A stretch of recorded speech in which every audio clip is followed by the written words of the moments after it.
Okay, good afternoon, everybody. I think we'll get started. The previous panel ran a little bit over, and I want to make sure we have plenty of time for a very meaty and topic and one of great interest to many at the conference. This is a panel discussion on South Africa's gas economy. If you're looking for a different topic, you're obviously in the wrong place. My name is Taylor Ruggles. I'm the U.S. State Department's Energy Counselor for Africa. My role simply is to facilitate the discussion today. I think we'll look to our panel members to comment on the situation in South Africa, and hopefully we'll have opportunity to go to the audience for some questions later on. For many of us who followed developments in South Africa over the past several years, I think the decision of South Africa, dating back, I think, to 2012, when it was first raised, the idea or the proposal to integrate natural gas into South Africa's energy mix, or I should say, to have it play a greater role in South Africa's energy mix, and industrialization has attracted great interest from the private sector and from South African and international stakeholders. Last October, many of us are aware, the then Minister of Energy released a preliminary information memorandum on an LNG to power independent power producer program that laid out the plans to invite the private sector to bid on implementing two separate integrated projects to import and regasify LNG, both in Richards Bay in KwaZulu-Natal and Kucha in Eastern Cape. The original timetable had anticipated pre-qualification to be completed and requests for proposals to be issued this April. Obviously, the timeline has slipped. There was, I think it's important to note, though, that the concept of incorporating gas into South Africa's energy mix enjoys broad support. South Africa's Department of Trade and Industry released its Industrial Policy Action Plan, its IPAP 2017, and that noted the industrial and economic benefits of natural gas, calling it the industrialization effort as a critical project, given its significant economic and employment multipliers and lower carbon intensity. More recently, at a Gas to Power conference in Cape Town in May, the new Minister of Energy, Mameloko Kubayi, confirmed the government's intent to pursue an initial 3,700 megawatts of power generation. Later that same week, she delivered her budget speech and announced that the long-delayed integrated resource plan covering the country's overall energy supply mix and the electricity-focused integrated energy plan, which were both released for public consultation in November, would be finalized by the end of the year. This had the effect of pushing back the timetable for the RFQ for the LNG to power procurement program. So I thought we could start our discussion by turning to Corinne Breitenbach, who can introduce herself, but is probably known by every single person in this room, who's heading up South Africa's IPP effort. Clearly, is well known for the renewable, highly successful renewable programs, and now has been asked to shepherd through this the gas IP projects to give us an overview of her perspective, where things stand, the road ahead, and then we'll continue with the panel and get some comments. So, Corinne, maybe I can turn to you first, please. Thanks, Tyler. Thank you for the opportunity to share our own situation with you. I mean, in the discussion, as Taylor mentioned, in Cape Town, the minister was very clear that she's supporting the gas initiative. Um, I think it was also very clear. She repeated that in a budget speech. But most importantly, I think it is in our national development plan. And therefore, we need to try and see how we can move the whole thing forward. Our documents are basically ready. Obviously, as you all know, if you don't sign or close a deal, everybody starting to tweak again and change documents, etc. And that's basically what we are also doing. Um, to a certain extent, the delay, which was because of the IRP load factor of 27% versus what we needed to make the infrastructure affordable, was different. And we realized immediately that you can't build such expensive infrastructure if you want to run your gas turbines on 27% load factor. So we immediately decided not to release the RFQ, which was ready to go, and we had even planned a launch of the RFP in Richards, the RFQ in Richards Bay. So we immediately stopped that. Um, have we then stopped working? No, we haven't. We are busy doing more work on the documents.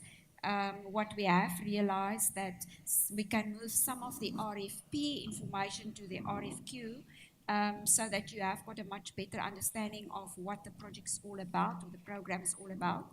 And then we also have engaged on a study looking at downstream opportunities and the gas market, if I can call it that way. What we have realized is that, and it's really something that the more you work on this gas initiative, the more you become excited about what it can do for the country. We have realized that, and from the beginning we did say that also, that the gas to power is just the anchor. But we need to take it one step further and say, how do we create a market? Because the ultimate objective is to have indigenous gas. And I think that's also how the minister said it in a budget speech, although she said short-term LNG, medium-term, the Mozambican gas pipeline, and then the indigenous gas. Um, and I know that created a lot of uncertainty in the market. But I think what she meant is we start with LNG, then we look at can we have a deal with Mozambique and see whether we can bring that gas down to South Africa, and then longer term, and I'm not talking about Pande Temane gas fields, I'm talking about Rovuma. So the question then is, can we bring it down? What will it mean for the region and offtake along that pipeline? And what can it then also do for Mpumalanga, where all the old coal-fired stations are currently situated? So we're also thinking, while we're doing all of this, how do we pick up some of the jobs that will be lost if we close down some of the older or decommission some of the older coal power stations, and how can we bring it in to the gas program, and what is it that we as a country need to do to make sure that that will happen? I think that's one of the things that you have come to speak to speak to us. Will be aware that we are looking at the big picture, and we're trying to put all of the building blocks in place. Now, we're not going to do each part of that building blocks. We do have partners, and we will make sure that all our partners know what they have to do and how they have to do it, so that by the time the gas comes into our country, those building blocks are ready, and the market can take off. That's the plan, and therefore it's very careful planning on how to do it, and then the timelines that we need to adhere to. I think it is important to say that the IRP is the guiding principle or base document, and therefore we need to get the IRP sorted out before we can go to the market with a gas procurement. And then also we have got unsigned renewable energy projects that we still need to deal with. And I don't think it's good if we start a new program while we're not dealing with the old problems that we have, that we are currently having. And therefore, it's very important for South Africa as a country to look at this thing that we've created and decide how do we take it forward and what are the timelines. And therefore, we need to be transparent, and we're going to have to communicate properly as to how this whole program will work and when it will be delivered. No, I think certainly investor confidence and showing that the government will follow through on its commitments. There's a lot of people who are looking for those signals. Wrapping up the rounds on the renewable side would certainly contribute to that. I want to turn to Nafundo Masetti from NERSA. Obviously, a strong independent regulatory regulator is important for the success of any of these complicated programs. The deputy minister this morning in a different panel noted that South Africa already has experience with natural gas. Obviously, there's some that is being imported from southern Mozambique currently. But the gas to power program will likely use technology that's new to South Africa, right? I mean, we're talking about FSRUs. So I was wondering, Nafundo, if you could just talk a little bit about NERSA's experience currently, but also how is the organization preparing for the gas to power program, and what areas do you see that you have regulatory strength, and maybe where do you see that there might be work that still needs to be done? Thank you, Taylor. NERSA currently has experience in regulating the gas that is transported via pipeline, and that gas comes from Mozambique. NERSA started regulating the piped gas from 2006, and it has done that very well. And through the years, it has developed the strong regulatory framework that was used by a number of companies, big companies that are players in different markets. And those companies were quite happy with the methodologies that we use, for instance, to determine the tariffs. And those are methodologies that are internationally tested. So we feel that from the NERSA's point of view, we do have methodologies that conform to international standards when it comes to the regulation of the service of the infrastructure. And also in terms of our licensing procedures, we are quite quick because we appreciate the importance of ensuring that we license the gas infrastructure quite efficiently so that we don't delay investment, because it's quite important as well that you make investments in time. Because those, especially for gas, because you want to build and make sure that the infrastructure is available at the critical time. So it's quite important from the regulatory point of view that we have an appreciation of some of those interests that are coming from the investors' point of view. And also some of the things that we have experienced through our licensing of the gas infrastructure is where investors really want to understand what the tariff is going to be. So before they could even construct the gas infrastructure, they would like to understand, NERSA, how do you determine your tariffs? And then in terms of your tariffs, particularly with the IPP program, they want to understand a number of things. How are we going to determine the regasification tariff? And also, how are you going to determine the storage tariff in that entire unit of the FSRU? And from there, how do you then get to the transmission pipelines? How do you determine the tariff?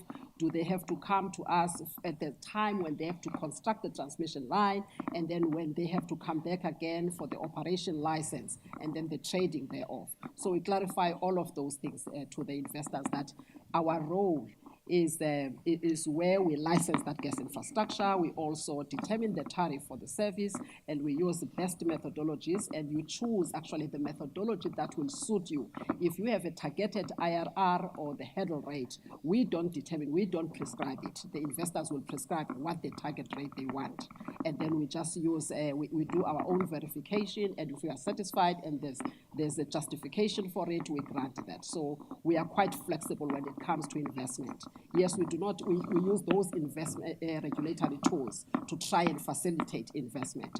Now, coming back to the gas that we regulate from Mozambique, it's a 865 kilometer long pipeline.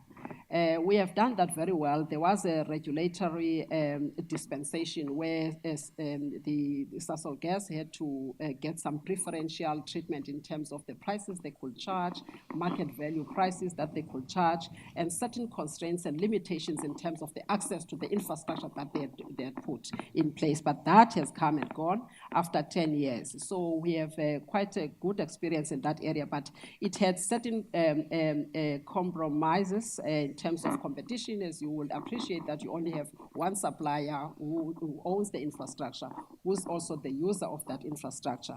And the other thing that became a big challenge really for the Southern Africa, even when we talk about the future gas pipelines that we intend to develop, is how do you regulate the cross-border energy infrastructure and make sure that you do a proper and fair cost allocation. That is quite important. And that also, it's also about how you're going to allocate the capacity that you create. So if the capacity has to be paid by the different countries, Mozambique, South Africa, even if you have Zimbabwe or any other country, how do you make sure that right at the planning stage and when you do your cost-benefit analysis, how are you going to allocate that capacity? I think that is going to be quite important given the latest pronouncement by the minister now looking at the gas that comes from the northern part of Mozambique, because the one that we regulate is the one that is in the southern part of Mozambique. But also the interesting thing that we've had recently is that there's also a recent gas find in Mozambique, right in the same fields, the Bande fields, about 5 TCF. You recall that the one that we are regulating at the time that it was discovered and developed, it was plus minus 5 TCF, and it was going to be to still be available until 2029. And then on the same fields, but I think it's a different level in that field where they are now drilling. So they've made a pronouncement of about 5 TCF. So I think that gas will probably go to Mozambique, but then maybe at the the government-to-government level, it's quite important that there's a structure that coordinates and do the planning so that if there are cross-border projects, we understand the importance of coordination and regulatory framework to be aligned, and also right up front when you make the investment decisions, that you make sure that issues of cost allocation, capacity allocation, and then how much gas is going to go to another country, that is quite important, because there are certain laws that are being developed in different countries, as well as some policies, particularly because also in the Southern African region, the countries are talking about economic development as well as industrialization. So they will have their own, development objectives. Now, it's quite important that the government-to-government discussions take place so that we make sure that there's some alignment on the industrialization agenda and how we can regulate better to ensure that we align with those imperatives, policy imperatives. No, thank you. And I might come back to you and Corinne. I might come back to you and Corinne a little bit later about both the short-term LNG and that medium-term pipeline and tease out some of those issues because there are obviously there are options of getting gas from Mozambique that don't involve a pipeline. But let's continue now with Mohammed Hussein from Engie. Obviously, a major international company that is poised to contribute to the development of this gas infrastructure in South Africa. Mo, this process, this program, we've been talking about South Africa for some time now. And let's be frank. There's uncertainty that's out of the control of anyone on this stage. Let me quickly quickly add about the timing and how it'll play out. But as a major developer, how do you see the prospects in South Africa given these delays, and what sort of trade-offs do you consider when you look at projects like this as opposed to opportunities elsewhere in the continent or worldwide, because it's a global market after all? I mean, I think, first of all, let's start with why, as a international developer, we find the opportunities in South Africa an attractive investment. I mean, clearly, the one thing is that South Africa has a successful track record of, first of all, initiating an IPP program against a utility that is a dominant supplier of electricity in the country. So to initiate an IPP program, to get IPPs into the market, and more than that, get many hundreds of megawatts of IPP projects closed, I think that is a huge advantage for anybody looking to a new geography for IPPs. So that's clear. The second thing is that if you look at the energy mix in South Africa, at the moment it is a coal-dominated energy mix. There has been the introduction of renewables.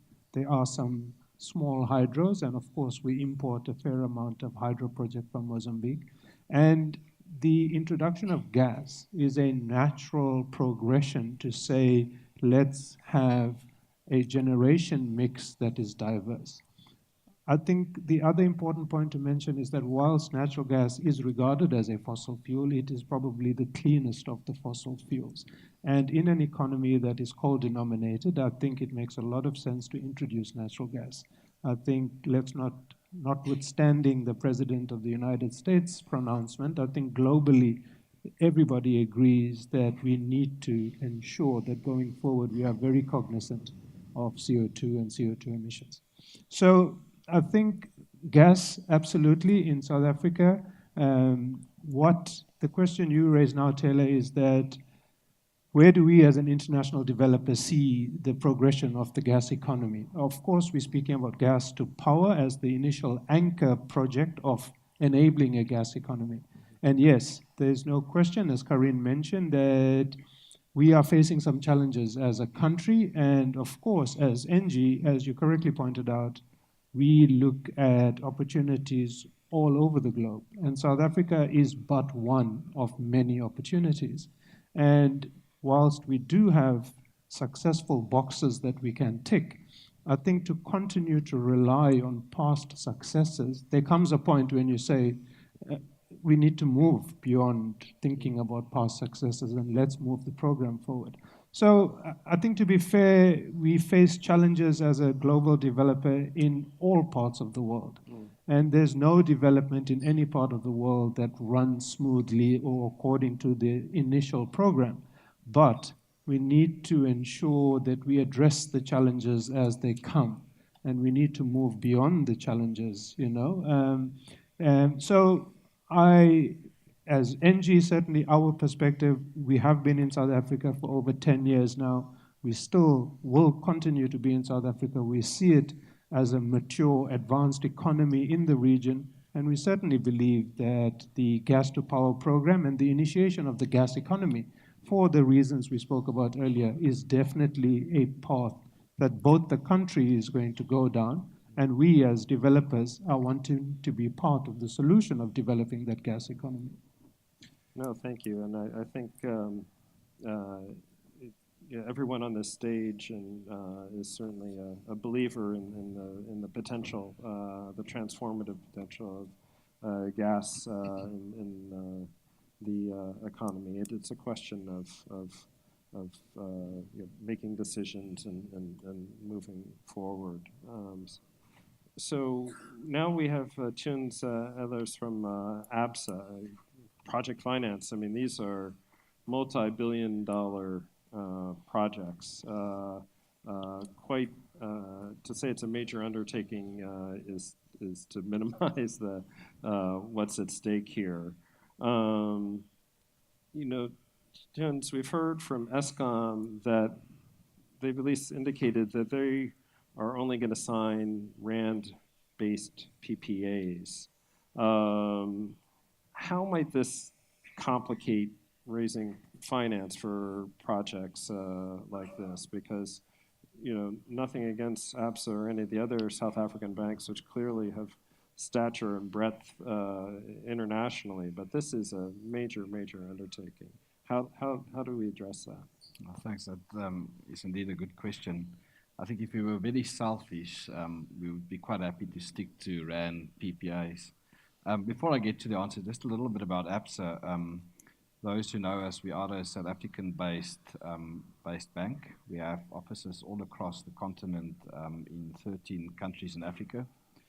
We've been very active on the continent. We've been financing all sorts of technologies, ranging from dirty coal to clean renewables.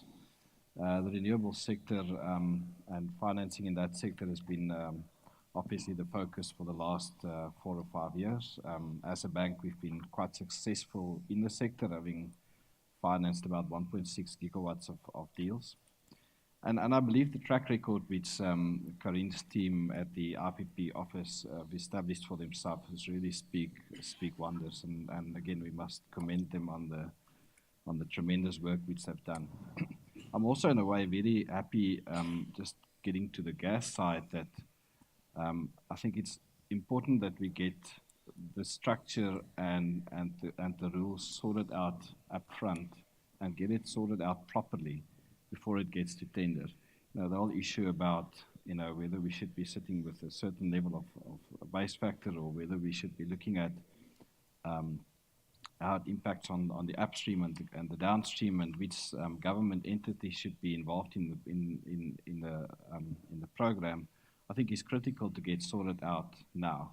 So rather wait, and if you've been doing project financing in South Africa as long as we have, you know that you have to be patient, but eventually, and we also believe this, the issues will get sorted out.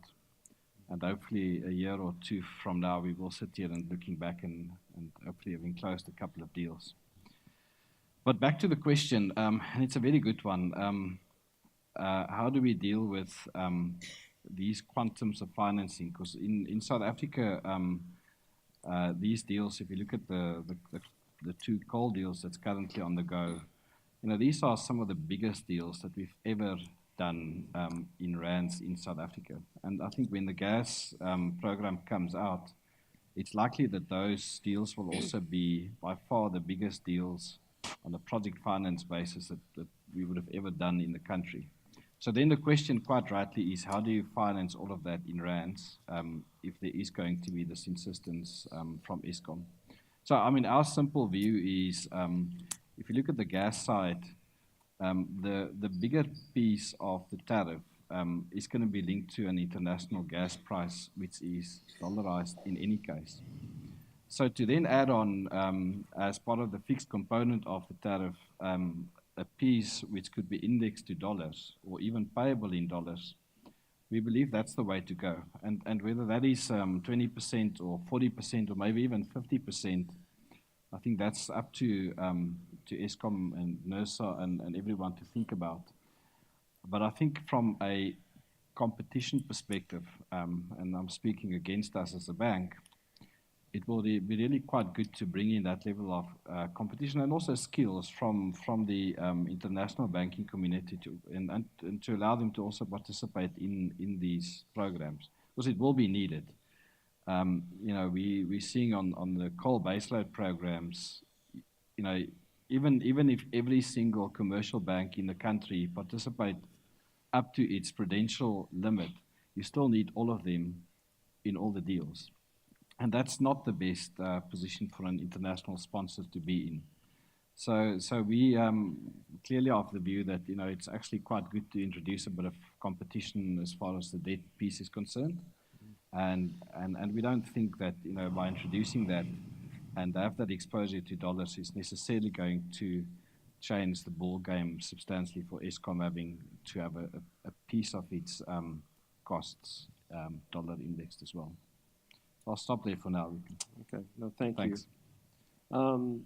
Turning now to Jackie Midlane, who's the head of energy at Norton Rose Fulbright. Jackie, there's seems to be a lot of movement on the legislative front. I think the minister, when she spoke about in her budget speech, she revealed that legislation governing the licensing framework for import and regasification infrastructure was contained in a draft gas amendment bill that was still awaiting cabinet approval. We also have the MPRDA, which is much talked about for the past couple of years, potentially separating mining as well as the petroleum sector. I was just wondering if you could maybe give us all an update on how you see the legislative framework coming together, and if there's any gaps or areas that you think need greater attention by government to incentivize that investment. Thank you very much. So just to introduce myself, Jackie Midlane, a partner at Norton Rose Fulbright. Just like APSA, Norton Rose Fulbright has been involved since inception in South Africa in the renewable space and been involved across the rounds and very much now participating in the gas potential that would happen in South Africa. So I think from a legislative perspective, I think the one good thing South Africa does have is a framework and legislative pieces of legislation that effectively has governed the renewables very well. And you will see in the gas side of things that there has been a separation. The amendment bill has gone through on the MPRDA, which is going to segregate the oil and gas from mining, which I think is going to offer certainty to the gas industry. On the gas sector itself and how it affects the program, I think there are various pieces of legislation, as highlighted by Nomfundo on the nurses side, that already governs how our gas industry actually operates in. So our Petroleum Pipeline Act, our Petroleum Products Act, the Gas Act and the amendments thereto, as well as the Industrial Trade and Administration Act.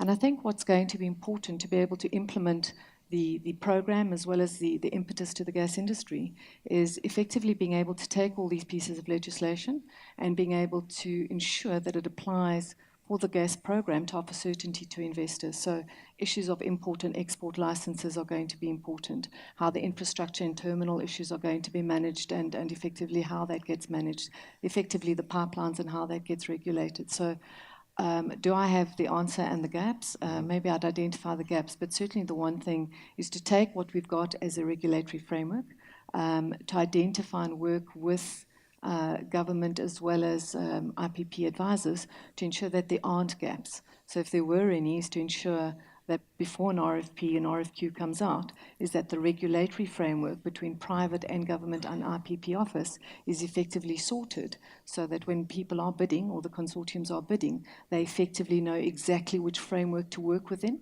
so that ultimately you don't come up with non-compliance issues because you can't manage the regulatory framework of how to implement, which obviously is crucial to reach closure of these big projects. Thank you very much. Our last speaker, certainly not least, Sabine Delamo from Siemens. I mentioned at the very beginning,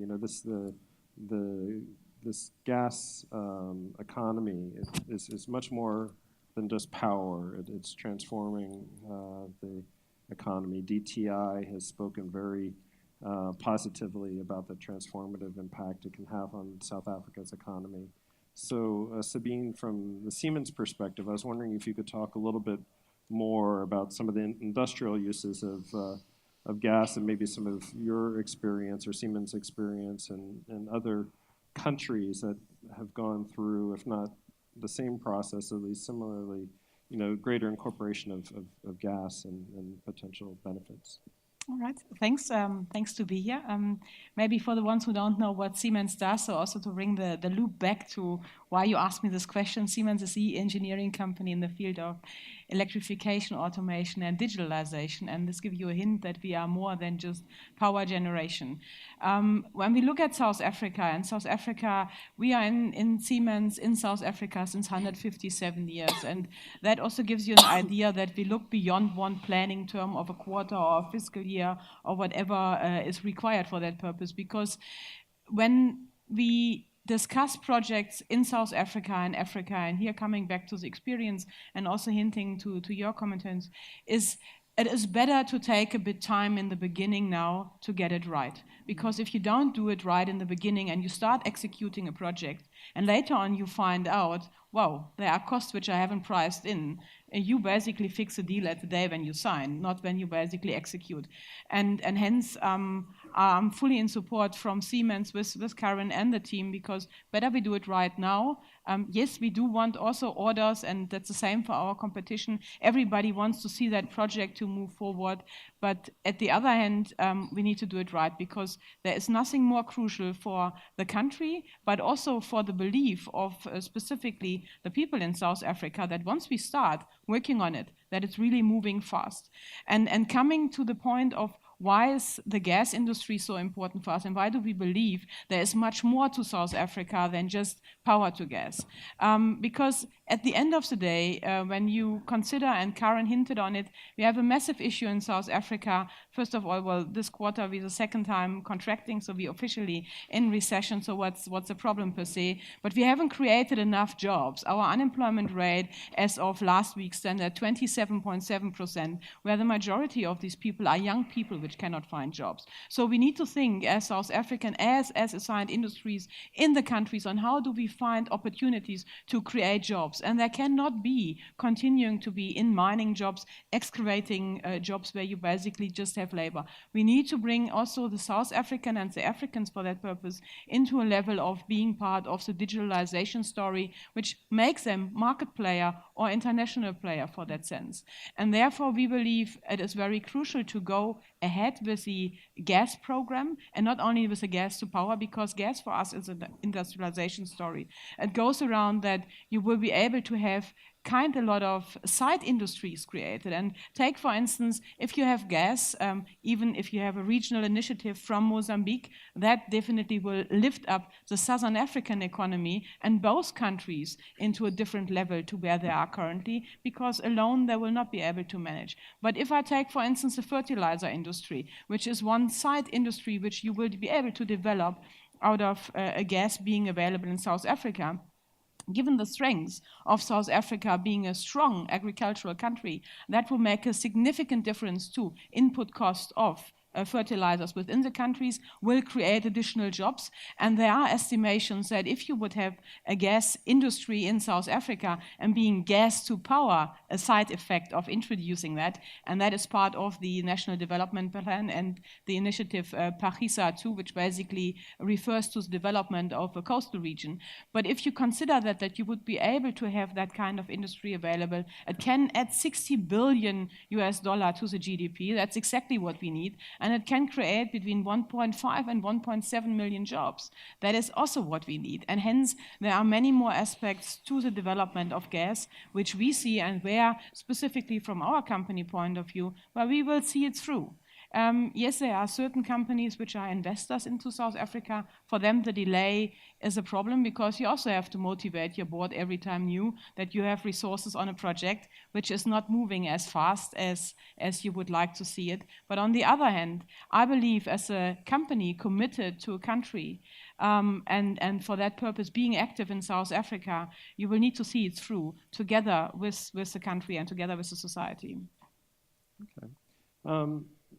In a minute, I'm going to turn to see if there's any questions from the audience. So please start thinking about that if you haven't already. We've obviously got government, we've got finance, we've got the legal, we've got upstream and downstream stakeholders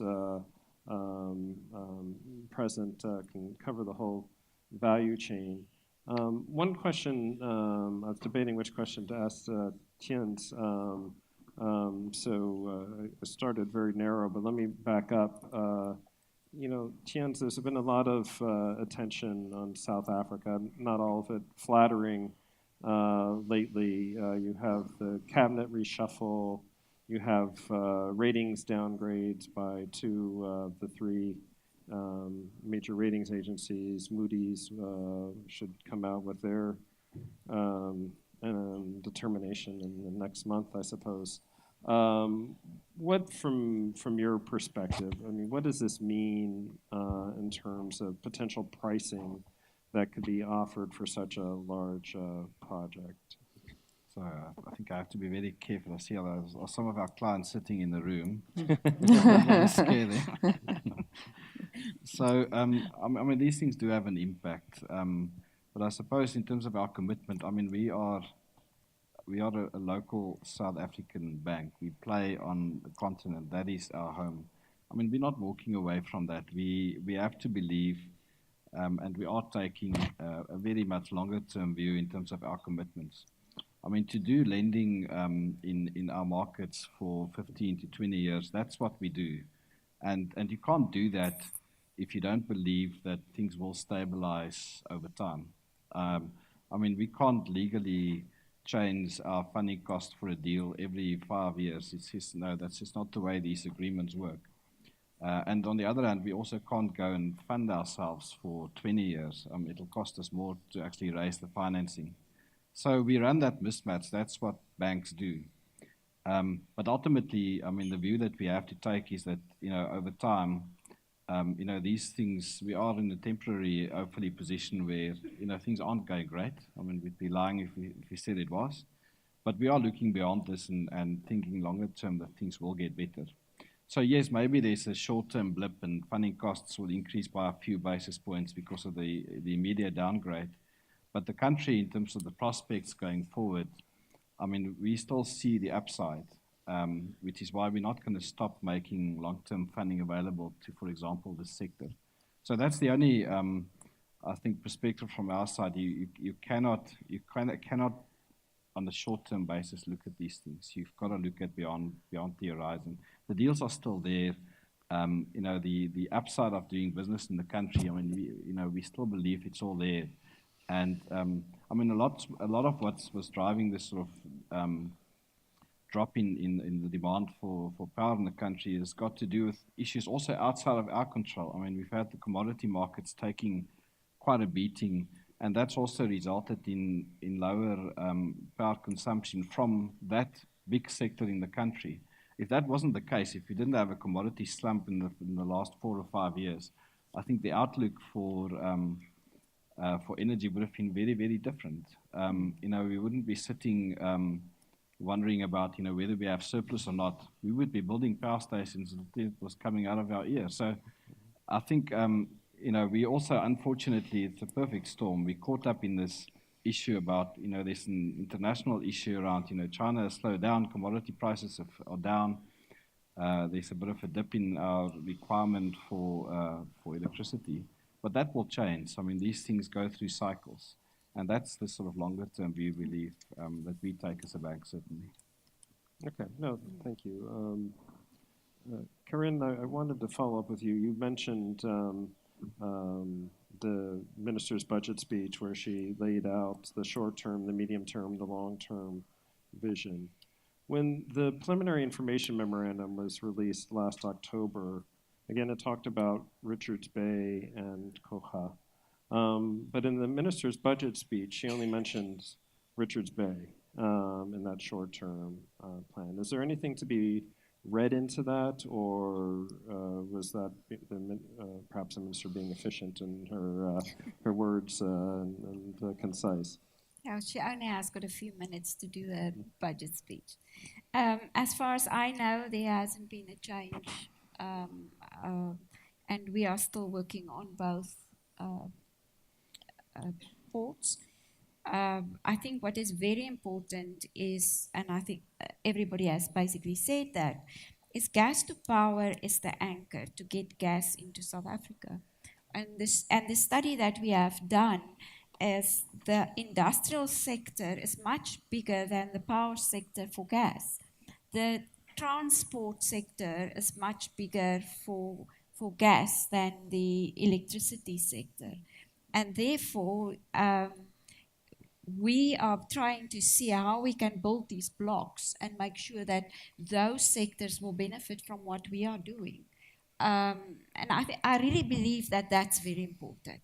And that when you look at South Africa, you should see that this is not gas to power. I know everybody's saying, yeah, we have to have a rand PPAs. And the governor of our Reserve Bank has many times told me not to dollarize the South African economy.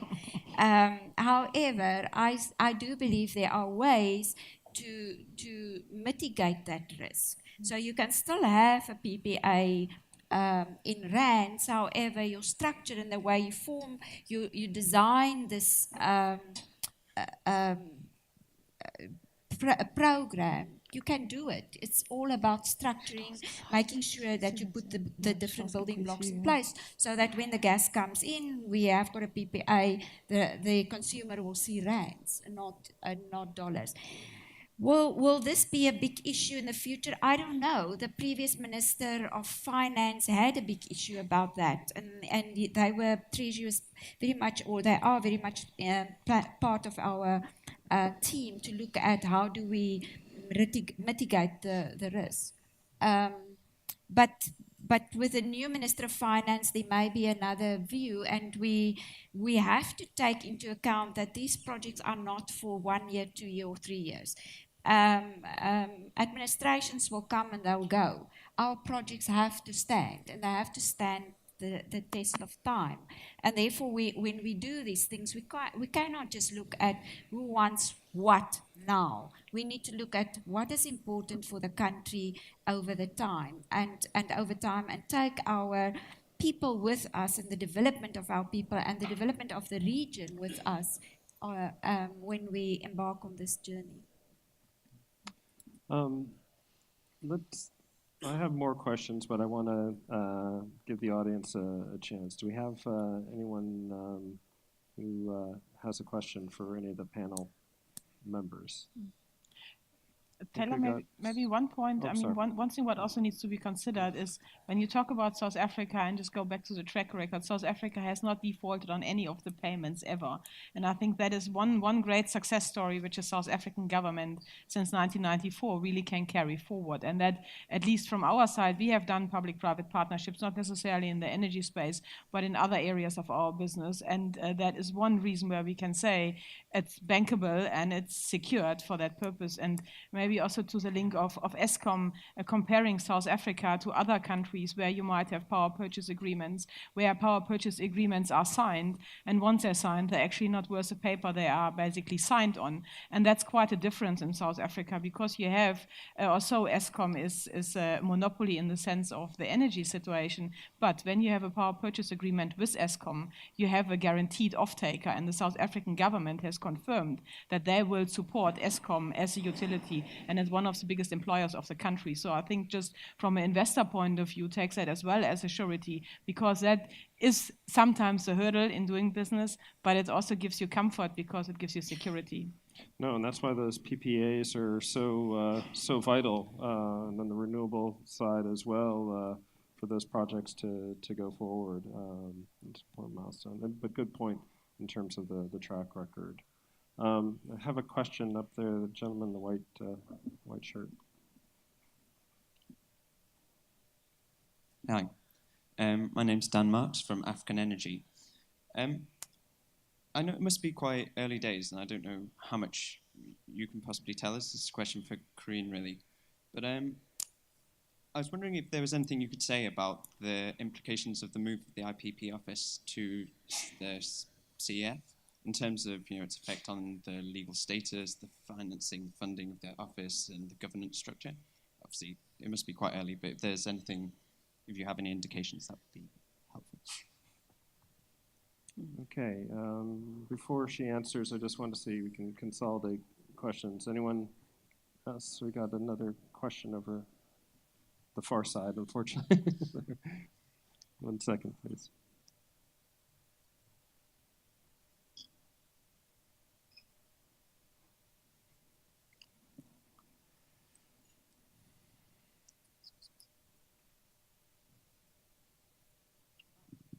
Hi, Karine. Danyuka from Lelesi Energy. I don't mean to put you under the spot, like the guys done before me, I think.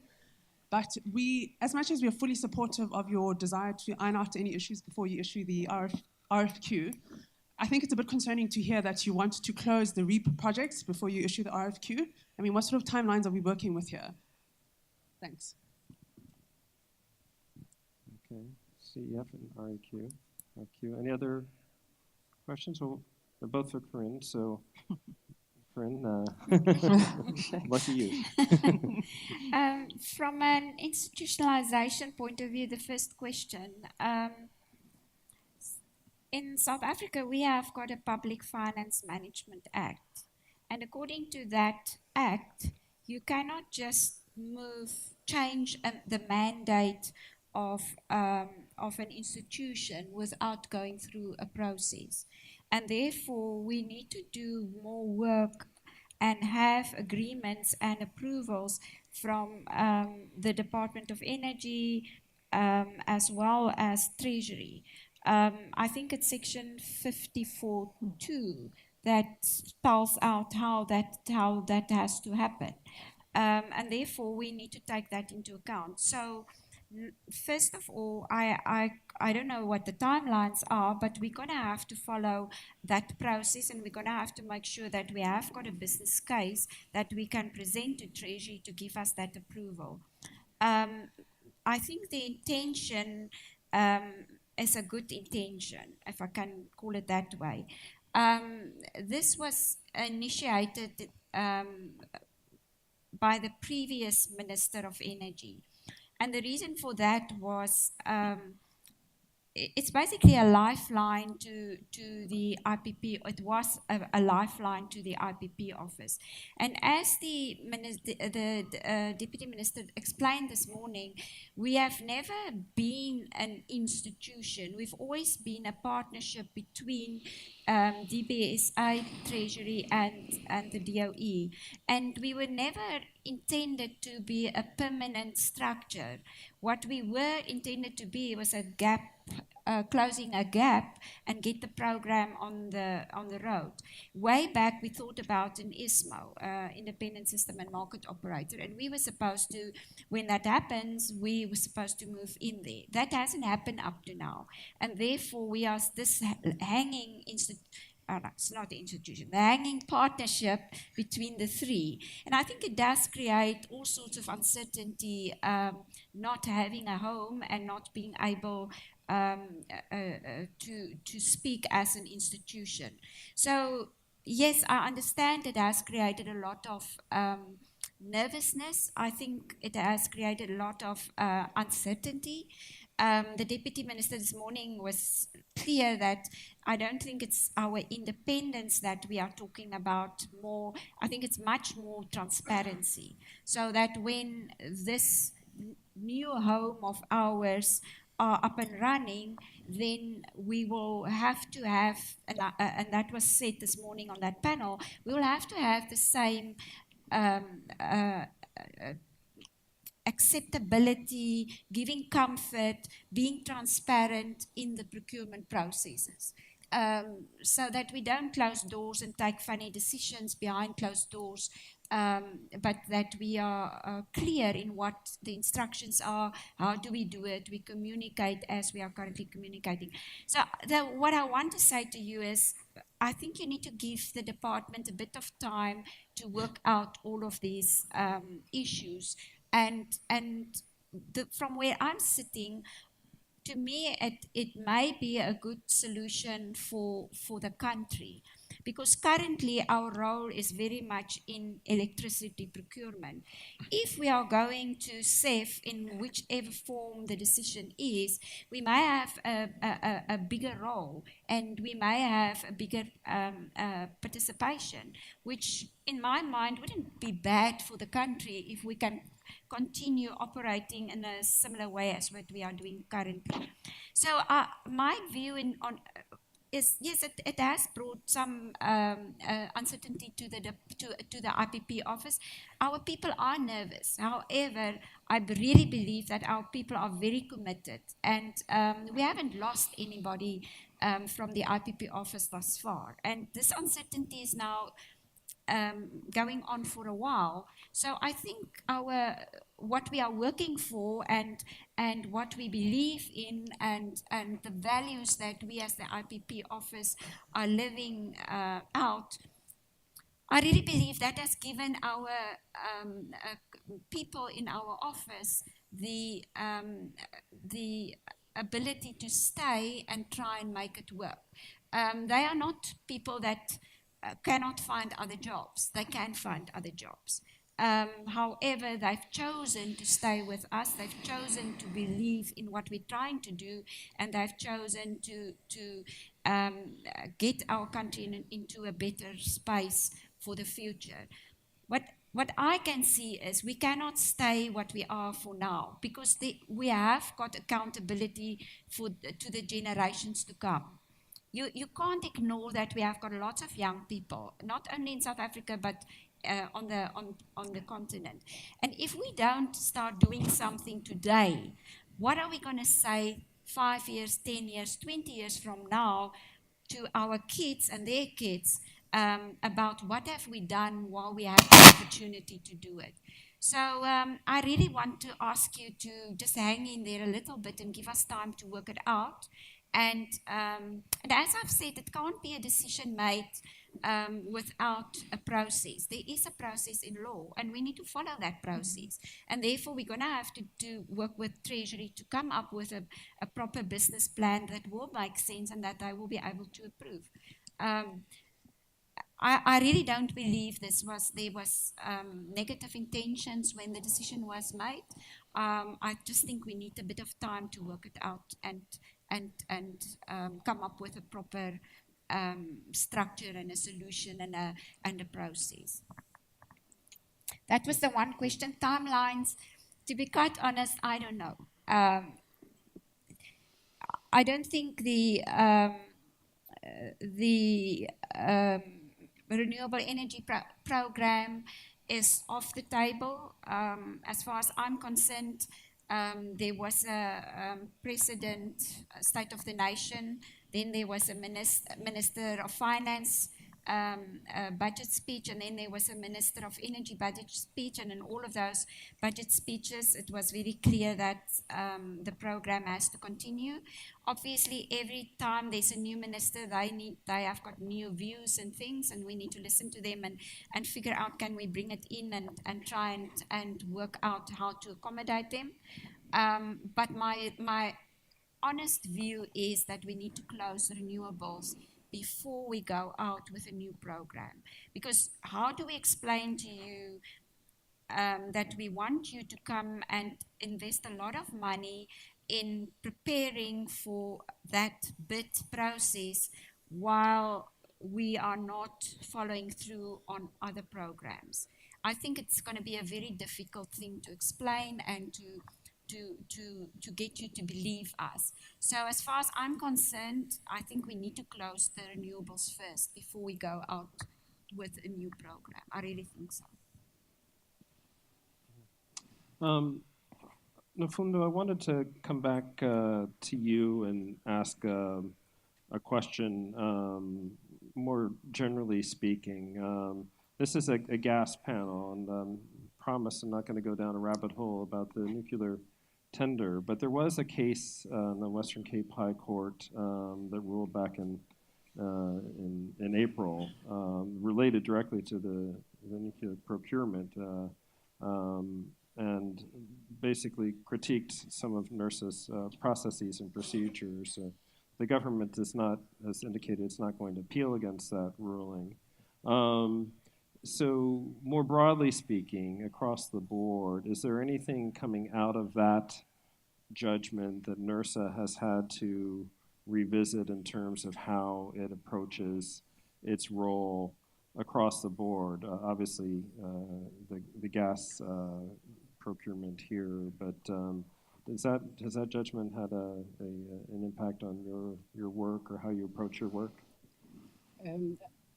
The judgment, I'll be very short. The judgment, I think it provided clarity, I think, in terms of the process that we must follow when we make concurrence decisions. Generally, when we make regulatory decisions as NERSA, we are required by the governing legislation, which is the National Energy Regulator Act, that before we make a decision, we must follow due process and ensure fairness. The fairness principle is something that is the integral part of our legislation. So we make sure that we do public consultations.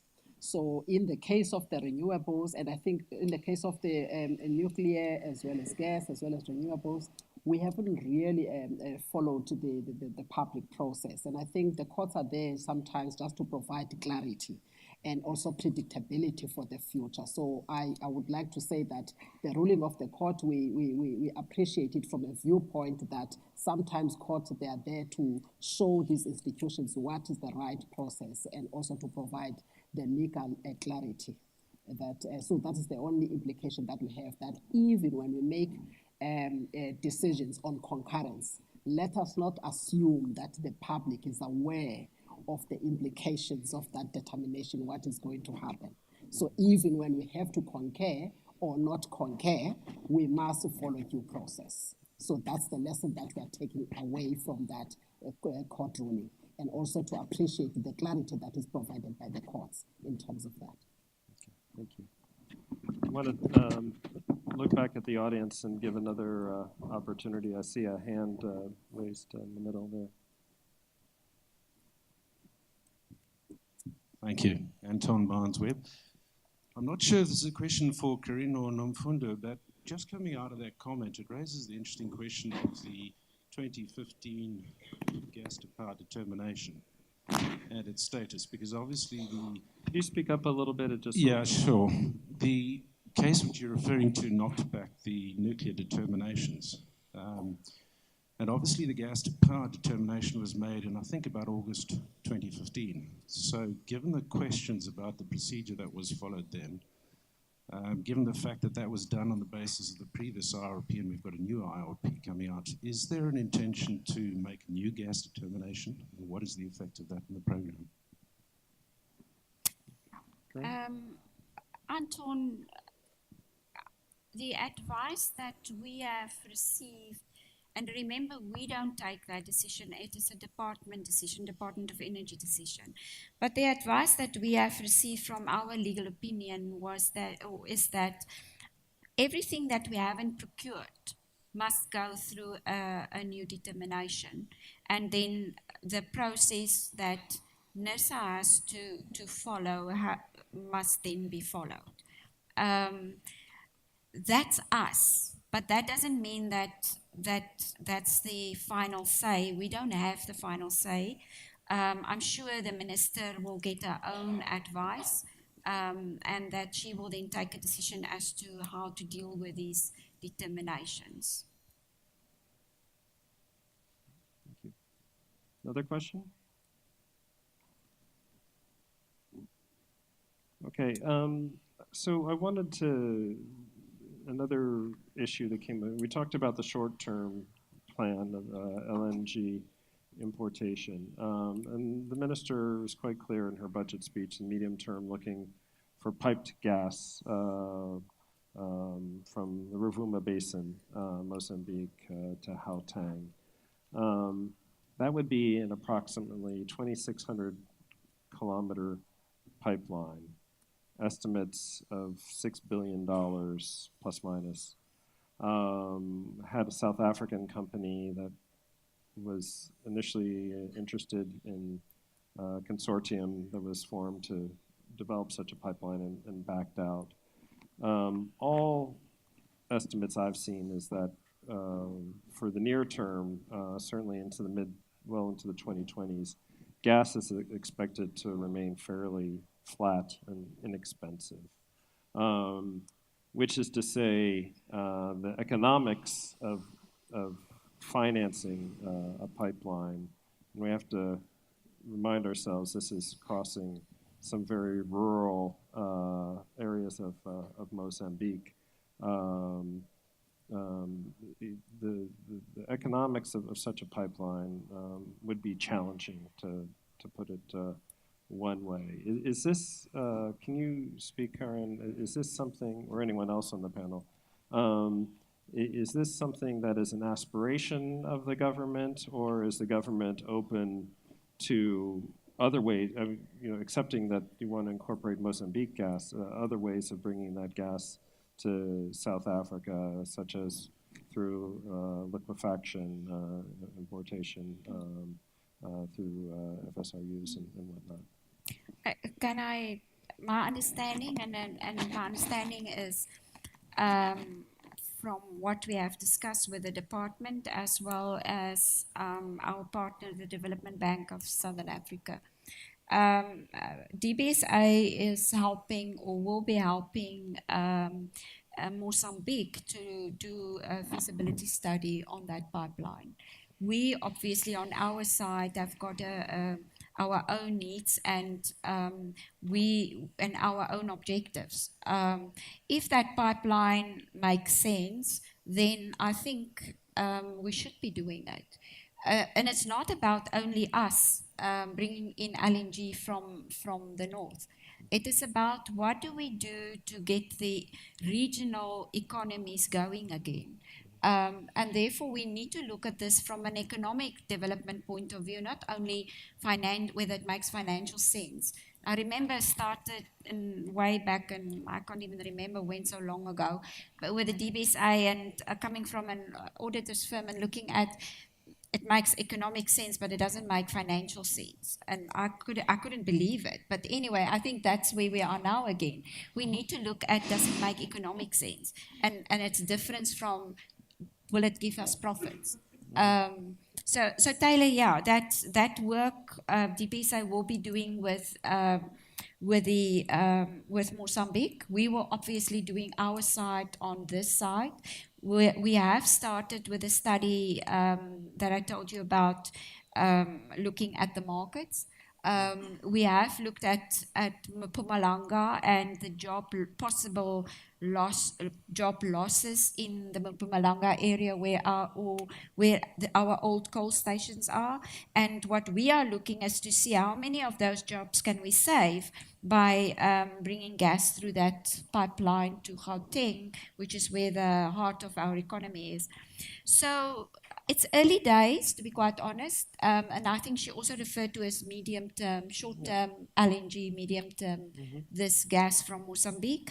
But we need to start doing the work. And when I look at it and I see what the studies are telling us, it really makes me excited. Now, will it happen in my lifetime?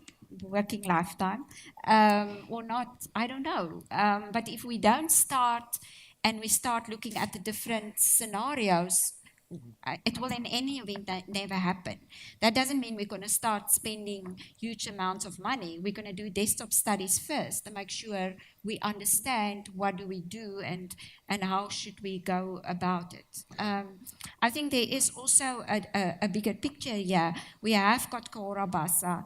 I think Mozambique, and they must speak for themselves, but my understanding is they are very keen to do Mpandankua, which is the hydro project. Then they are very interested in doing 2,000 to 2,500 megawatts in the Maputo area of gas. And I think people are looking at a transmission line to be built in Mozambique. Now, on our side, we're looking at, we want gas. And how do we then make sure that it's a win-win situation between South Africa and Mozambique, and not us only taking the major off-take or benefit of this big initiative for ourselves? So the way I understand it and the way I think it will happen, it's going to be much more about a partnership between us and Mozambique. DBSA supporting them with their consultants. We are doing our own studies on our side and then see how the two will get together. Luckily, DBSA is our partner currently, and we will continue working this, although for different sides, but at the end, the region must benefit from what we are doing. Sure. I think the question question that the point that I wanted to emphasize is that I think is your prediction of the price of gas in the short term, particularly energy. So if now there's going to be a pipeline that is coming all the way from the northern Mozambique, and then now you're looking at the economics of the two technologies, whether you are bringing, even if you are looking at LNG to power, and then bring it to South Africa, maybe BP will decide in that gas that they are getting from the northern Mozambique to bring it to South Africa. Now you're also looking at the pipe gas coming to South Africa, whether you're taking it to the industrial areas in South Africa, whether it's going to be cheaper, because the two things that must now come to mind is the issue of affordability, which is quite important when you're looking at energy, which you then have to land it into South Africa. And your microphone disappeared. Disappeared.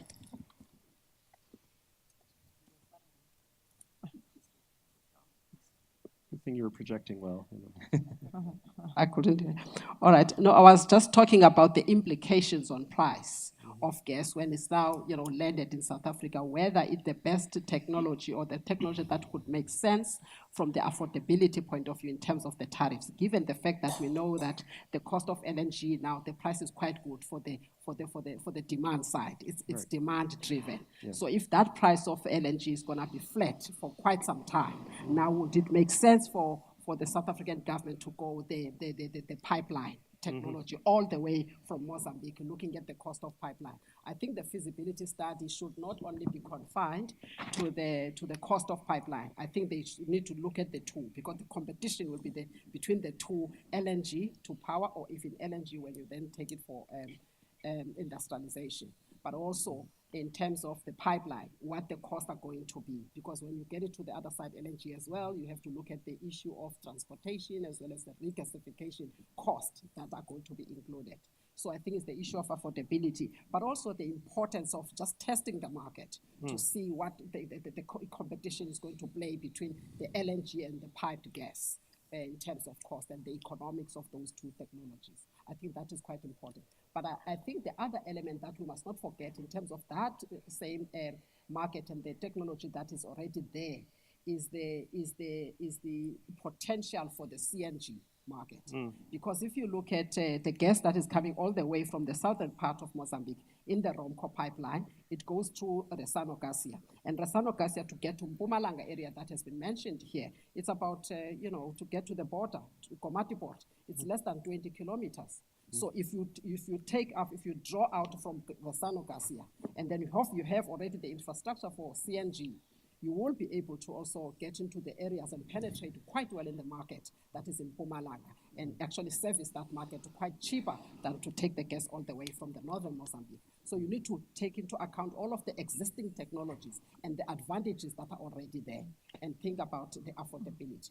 No, there's clearly trade-offs. There's the developmental impact that Corinne mentioned. There's also the question of energy security. Obviously, a pipeline is a fixed asset, and so you're literally tying yourself to that one source of gas, and God forbid if anything happens politically or otherwise to that source, then you're stuck. I'm sorry.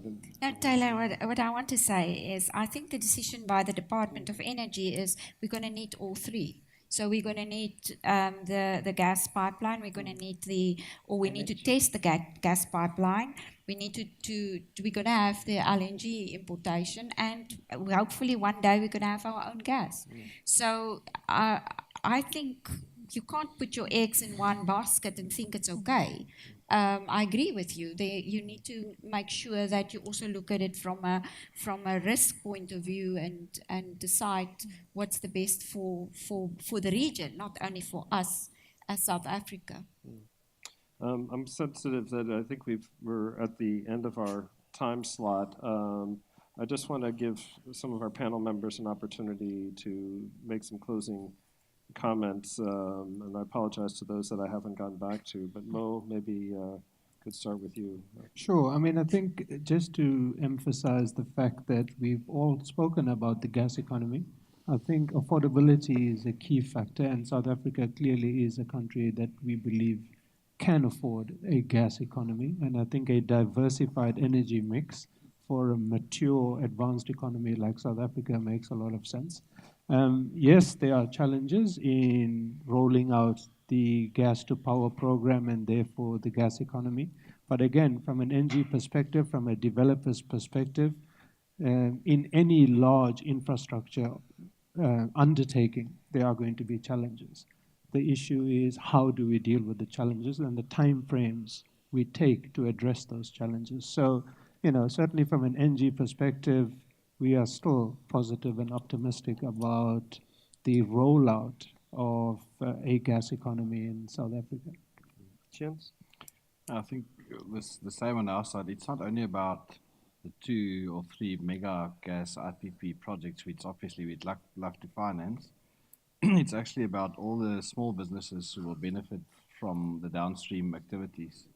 Hopefully the economic growth, which all of that will stimulate. And eventually, you just look at the transport sector. I mean, there's so much savings to be had from going the gas route. So we're quite excited about the prospects, not only for the initial, but actually also the down the line industries. And I think the country really needs that. Jackie? Yeah, I think South Africa has set itself apart. I mean, it's shown that it can implement renewables based on a track record of a regulatory framework and an RFP that works, and it's done it successfully. We've only heard this morning how many jurisdictions battle from a regulatory perspective in reaching financial close on many, many projects.